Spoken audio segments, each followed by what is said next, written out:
दोस्तों, क्या आपने कभी सोचा है कि हम असली में कब जीते हैं? क्या वो तब जब हम किसी मंजिल को पाते हैं, या तब जब सब कुछ परफेक्ट हो जाता है, या शायद जब हम अभी के पल में होते हैं? आज की ये वीडियो आपके लिए है। अगर आप भी बार बार अतीत की गलती सोचते रहते हैं या भविष्य की चिंता को लेकर घुलते रहते हैं, क्योंकि आज हम बात करेंगे उस किताब की जिसने लाखों लोगों की सोच बदल दी, the power of now by Eckhart Tolle, जहाँ हर पन्ने पर लिखा है, जियो अभी क्योंकि यही पल असली है। तो चलिए शुरू करते हैं एक ऐसी यात्रा जो आपको समय की गुलामी से आज़ादी दिला सकती है। चैप्टर 1, मानसिक शोर जो हमें लूट रहा है। दोस्तों, जब आप अकेले होते हैं तो क्या आप वाकई अकेले होते हैं, या आपके साथ होता है ये लगातार चलता हुआ मन जो कभी शांत नहीं होता? यही है मेंटल नॉइज, वो विचार जो बिना रुके चलते रहते हैं। मुझे ये नहीं करना चाहिए था, अगर ऐसा हो गया तो लोग क्या सोचेंगे? एकार्ट टोले कहते हैं, हमारा मन हमारा नौकर है, लेकिन अफसोस आज हम उसके गुलाम बन चुके हैं। पर क्या आप जानते हैं कि जब आप इन विचारों को बस देखना शुरू करते हैं तो आप इनसे अलग हो सकते हैं, और वहीं से शुरू होती है आज़ादी की शुरुआत। आप असल में अपने विचार नहीं हैं, बल्कि आप बहुत चेतना है जो उन्हें देख रही है। अब सवाल उठता है, अगर विचार हमारे नहीं है तो फिर हम हैं कौन, और हम असली में कहाँ हैं? इसका जवाब छुपा है अब में। चैप्टर 2, अब, जहाँ जिंदगी सच में होती है। क्या आपने कभी किसी खास पल को पूरी तरह महसूस किया है, जैसे बारिश की पहली बूंदें या माँ की मुस्कान? वो पल खास क्यों लगते हैं? क्योंकि हम उस पल में पूरे के पूरे मौजूद होते हैं। वही टोले कहते हैं, now is all you ever have. भूतकाल सिर्फ याद है, भविष्य सिर्फ कल्पना, सच सिर्फ एक चीज है, यह पल।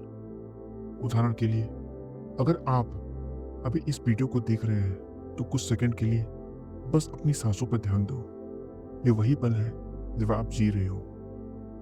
जैसे जैसे आप आपको अपनाते हो, वैसे वैसे जीवन आपको अपनाने लगता है। लेकिन अगर हम अब में नहीं है तो हम कहाँ होते हैं, और वहाँ इतना दुख क्यों है? इसका जवाब जानने के लिए चलते हैं अगले चैप्टर में। चैप्टर 3, दुख का असली ठिकाना, वर्तमान पल से विरोध। दोस्तों, जब कुछ बुरा होता है हम लड़ते हैं, रोते हैं, कहते हैं ऐसा मेरे साथ ही क्यों होता है। लेकिन टोले कहते हैं, दुख की जड़ वह चीज नहीं है जो हुई, बल्कि हमारी उस पल को न अपनाने की प्रतिक्रिया है। यानी विरोध ही दुख का कारण है। उदाहरण के लिए, मान लीजिए बारिश आ गई और आपकी प्लानिंग बिगड़ गई। अब आप चिड़चिड़े तो हो सकते हैं, या फिर आप उस बारिश को महसूस कर सकते हैं। याद रखिए कि दुख तब कम हो जाता है जब हम खुद से ये कहते हैं, ठीक है, यह पल ऐसा ही है और मैं इसे ऐसे ही स्वीकार करता हूँ। तो जैसे ही आप स्वीकार करते हैं, आपके अंदर एक नई शक्ति जागती है। लेकिन इस विरोध को बनाए कौन रखता है? कौन है जो हमेशा कहता है चीजें उसकी तरह ही हों? ये जानने के लिए चलते हैं अगले अध्याय में।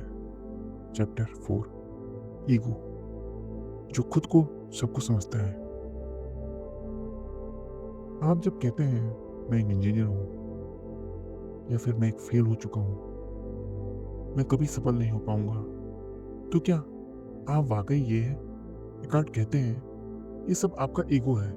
ईगो यानी वो नकली पहचान जो अतीत की कहानियों और भविष्य के डर से बनी होती है। ईगो कहता है, कुछ बड़ा बनो वरना तुम कुछ नहीं हो।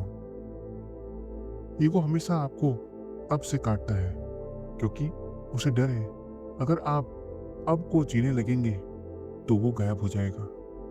ईगो को बनाए रखने के लिए समय चाहिए। वो अतीत और भविष्य में जीता है, अब में नहीं। तो सवाल ये है, अगर हम ईगो नहीं है तो फिर हम क्या हैं? और इसका जवाब छुपा है प्रेजेंस में। Chapter 5, presence. जब आप सच में होते हैं, जब आप किसी की बात करते हो और उसको पूरी ध्यान से सुनते हो कि आपको क्या महसूस होता है। यही है प्रेजेंस, एक ऐसी स्थिति जहाँ न सोच होती है, न डर, न कंपैरिजन, बस आप और वह पल। जब आप प्रेजेंट होते हो तो आप चीज़ों को ज़्यादा साफ देख पाते हो, रिश्तों में गहराई आती है, काम में एकाग्रता बढ़ती है। प्रेजेंस कोई भारी काम नहीं है, यह बस खुद से जुड़ना है, अपने ही अंदर उतरना है। अब सवाल उठता है, क्या हम हर समय प्रेजेंट रह सकते हैं? चलिए अब बात करते हैं अब मैं रहने की कुछ शक्तिशाली प्रैक्टिस के बारे में। चैप्टर 6, अभ्यास। आखिर अब मैं कैसे जिए?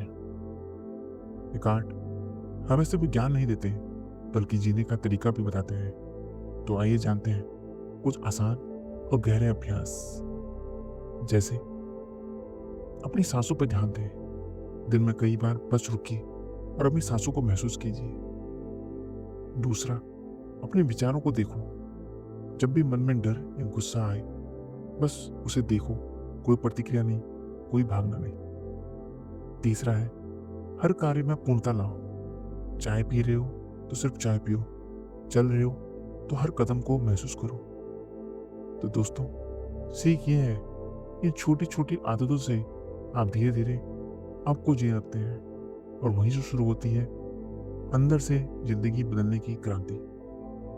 पावर ऑन नाउ सिर्फ एक किताब नहीं, यह एक आंतरिक क्रांति है।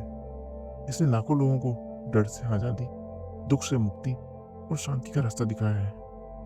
आज बस एक खुद से सवाल पूछिए, क्या मैं अभी इस पल में हूँ? अगर हाँ, तो आप जी रहे हैं, अगर नहीं तो आप सिर्फ समय काट रहे हैं।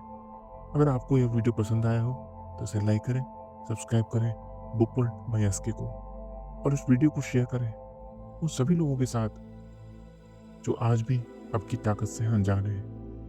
धन्यवाद दोस्तों, और याद रखिए, पास्ट इल्यूजन है, फ्यूचर एक कल्पना है, सच सिर्फ एक ही है, अभी का है यह पल। धन्यवाद दोस्तों।